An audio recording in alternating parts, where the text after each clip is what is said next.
All right, welcome back to the third part of day 3. Let's go ahead and scroll to problem 7. You're going to see we're still doing our converting units, but this time we're going to be having them more as word problems. And these times we're actually going to be dealing with distance and time converting at the same time. So on number 7, this one's just a little bit, I want you to think about it. It says a frog jumps 13 inches from lily pad A to lily pad B. Then jumps 18 inches from lily pad B to lily pad C. How many yards did the frog jump? So this one wants you to really kind of stop and just think through the process. So if we have lily pad A and lily pad B and lily pad C, it said that the frog jumps 13 inches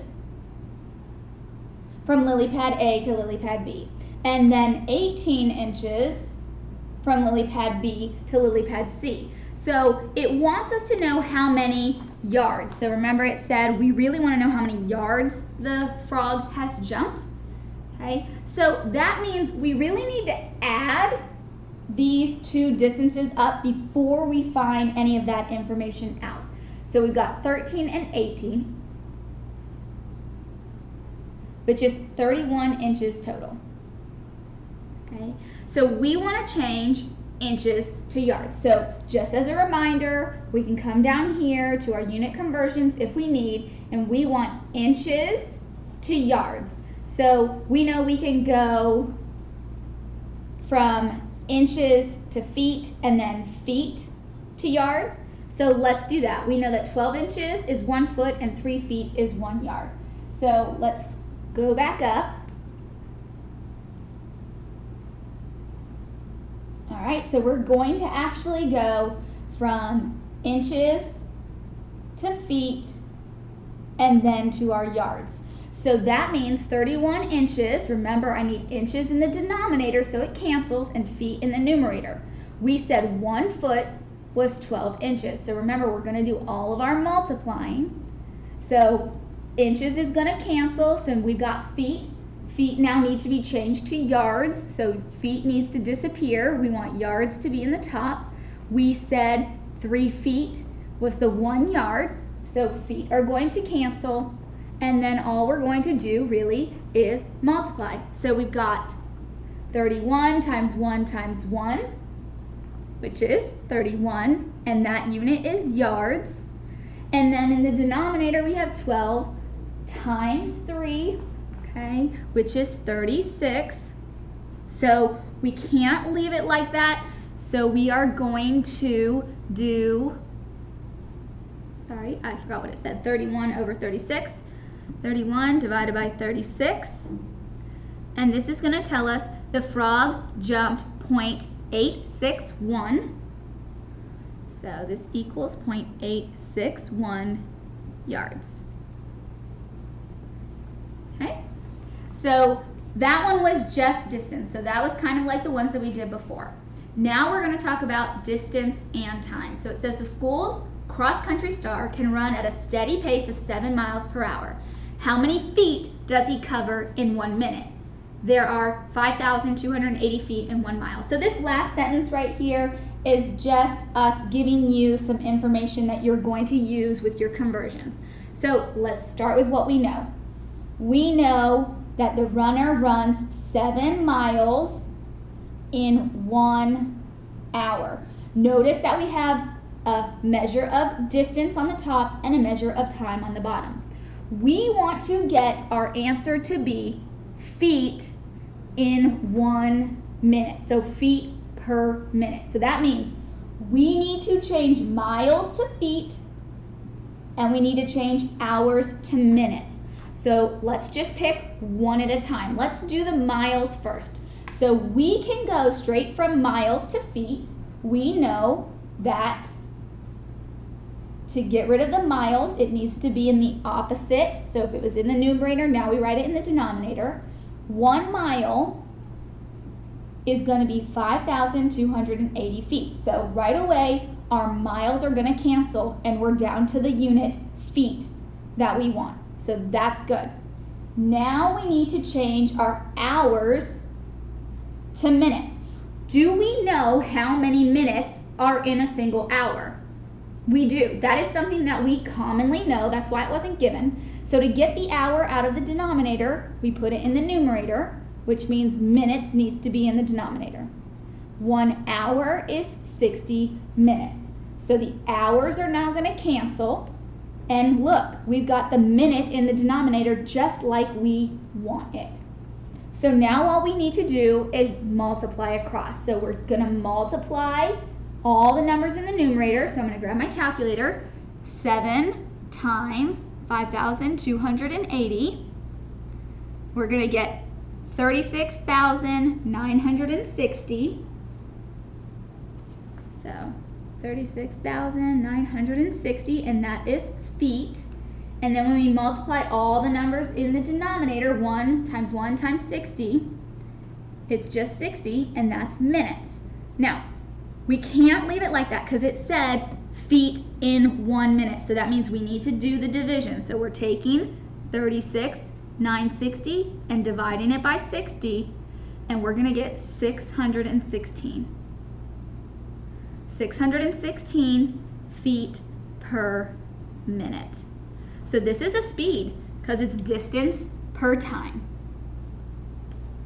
Okay. I am going to let you do number 9. This one should be pretty easy. And yes, you can go about this thinking differently. So I want you to pause it. I want you to figure out if an adult mosquito's lifespan is 16 days, how many minutes is that? So I'm giving you days, and I need you to figure out how many minutes that is. Go ahead and pause it, figure it out, and then come back and check your answer.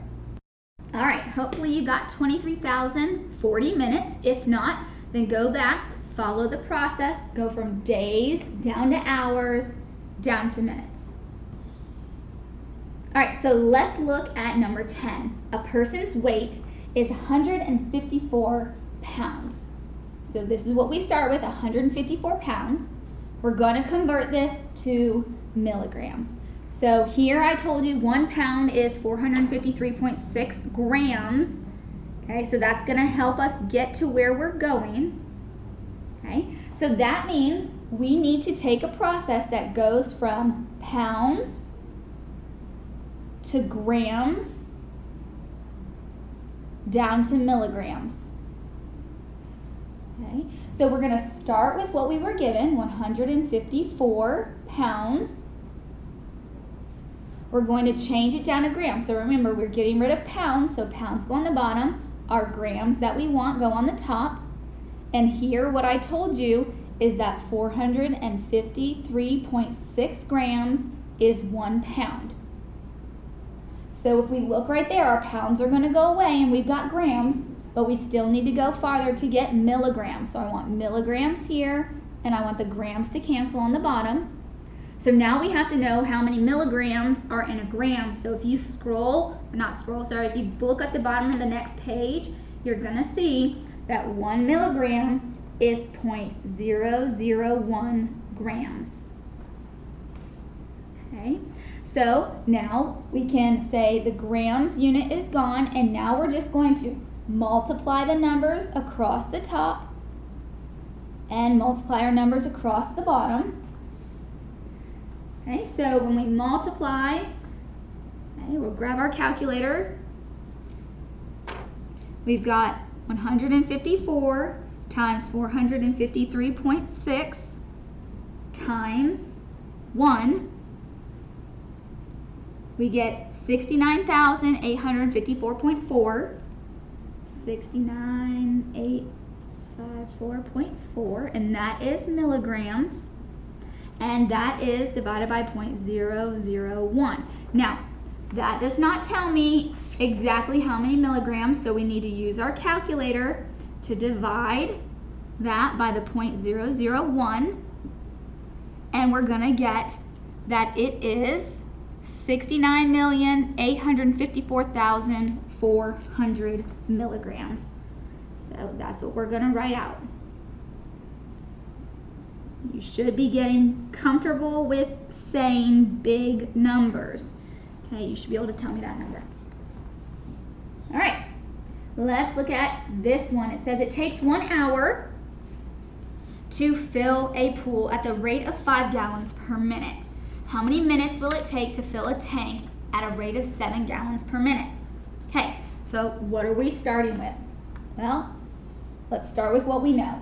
We know it will take us 1 hour to fill at the rate of 5 gallons per minute. So first off, what I would do, let's change this to our units of minutes. So that would be 60 minutes. That's just a conversion I'm going to do instead of even having to deal with 1 hour. So we know that 5 gallons for every 1 minute, but we need that for 60 minutes. Okay, so what we've done right now is really we've determined how many gallons we are filling the pool with. Okay, but that's not what we wanted to know. We wanted to know how many minutes it's going to take to fill the tank at a rate of 7 gallons per minute. So if you want to, you could go ahead and figure out how many gallons it's going to be.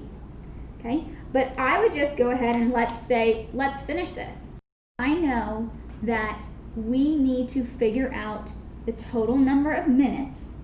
Okay, so remember, we want our final answer to be in minutes, and we know that we want the minutes when it's being poured at 7 gallons per minute. So this right here, this 7 gallons, find a different color to use for a second.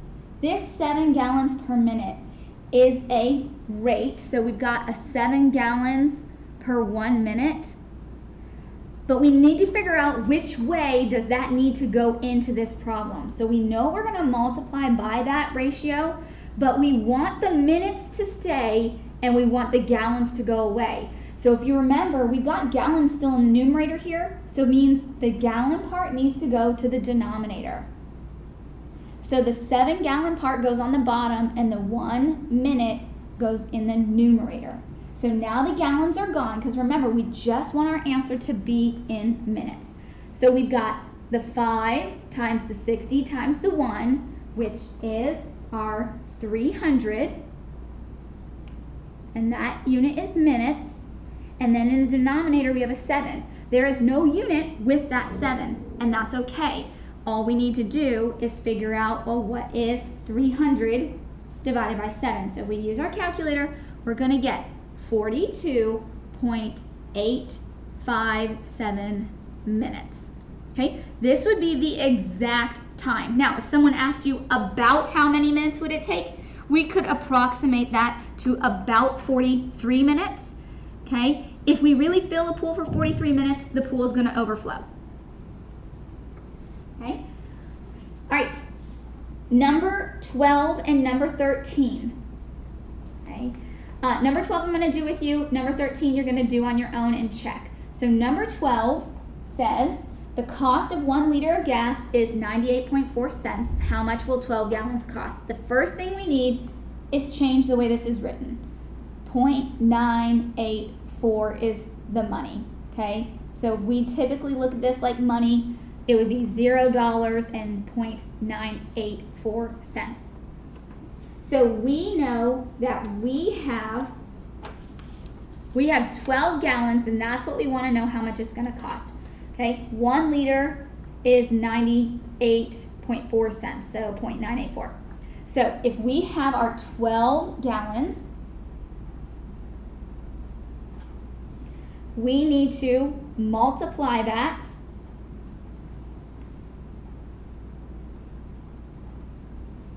by, we got to change it to liters somehow. So we need the liters and the gallons. So if you look on your chart, we are told that 3.785 liters is 1 gallon. So that's nice and helpful.